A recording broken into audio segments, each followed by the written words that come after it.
You know, I'm from the 1980s, and after watching this movie, all I gotta say is, man, do I feel old.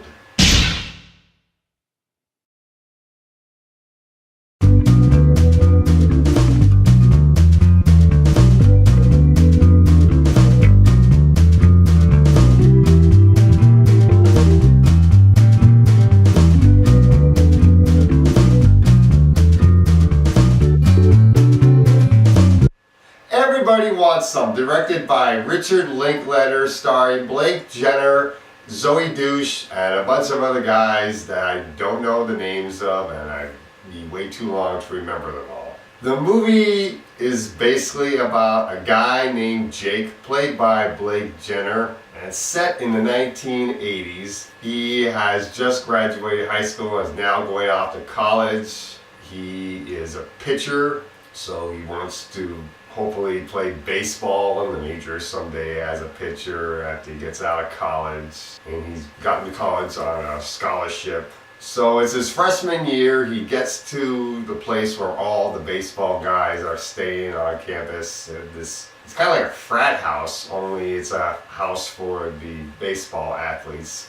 And when he gets there, he finds out he's no longer on the top of the world like he was when he was a senior in high school. Now he's right back at the bottom, which is very much what happens when you go to college. You find out everything you worked for in high school, as far as popularity and friends, don't mean that much when you get to college, and you're right back at the bottom and right back to being the new kid. And you gotta find yourself, you gotta find friends all over again, and find the right cliques to be with and everything. Also in this movie, he finds true love with Zoe Douce's character, Beverly, who is a theater major in the film. And she's great in this movie. Blake Jenner and Zoe Douce have terrific chemistry once we get to that part of the movie. As I'll get into when I talk about the positives and the negatives of this film.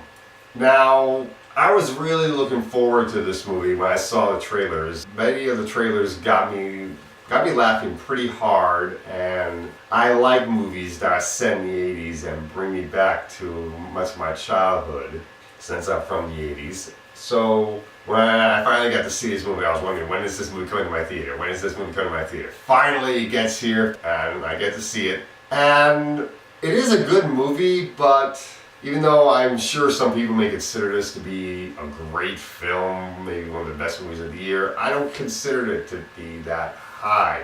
Maybe that makes it a little bit of disappointment, but it's still a good movie. Just not as good as I hoped it would be. Each of the supporting guys in this movie, all the members of this baseball team that Jake meets, are really funny, really hilarious. Each of them stand out in their own way, and I really did like that.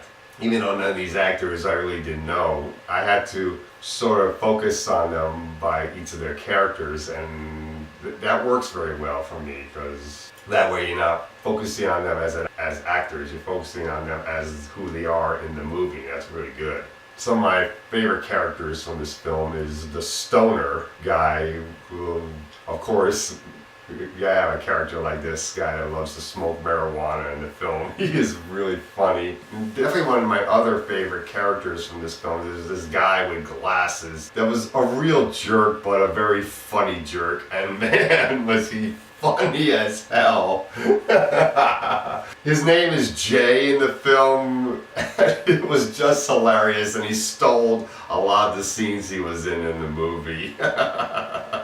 There's one scene where the guy with the glasses creates so much of a ruckus that he gets the whole group thrown out of a bar that they like to go to. It's really hilarious.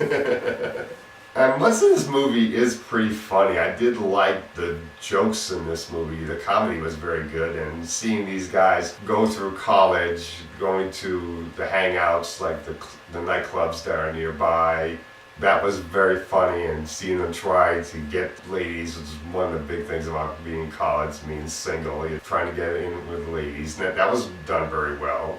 But this is when we get to the negatives.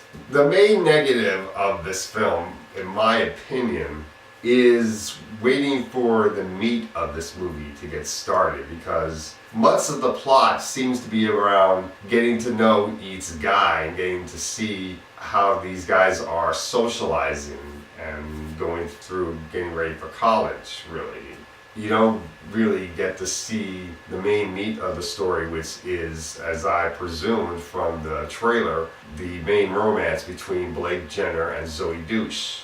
Once that gets started, the movie really felt like it was going somewhere, and it really felt like I was just starting to get going.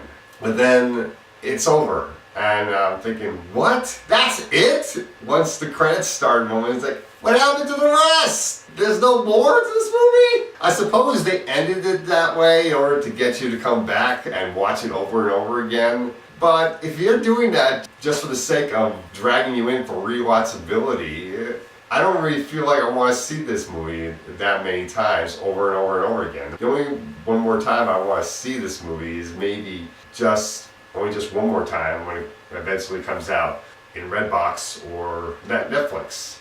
But really, I don't know if I want to spend another $10 or so at the theater just to see it again and buy popcorn and everything. But I know that there are other movies coming out that I really want to see, like Captain America Civil War is about to come out in a couple weeks, and I can't wait to see that. But I really think people should see this movie. It is a really fun movie. The baseball scenes in this movie are really good. The soundtrack is fantastic as well.